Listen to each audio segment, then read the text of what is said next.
Hello mga kabayan, magandang araw. Ngayon ay July 10. Umpisa na naman tayo sa trabaho. Ngayon ang ibabagi ko sa inyo ay kung paano magtabas ng mittens, butis, at bonnet ng baby gamit itong cutting machine. So, sana magustuhan nyo. Tara, umpisa na natin. Let's go!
Hello mga kabayan, ito tapos na yung ginagawa ko na tinabas kanina.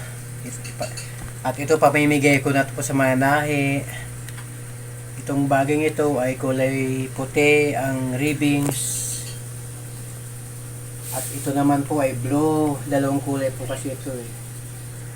So yun lamang po at i-update ko na lang kayo pag matapos na yung mga yari nito. So salamat po. Thanks for watching. Bye!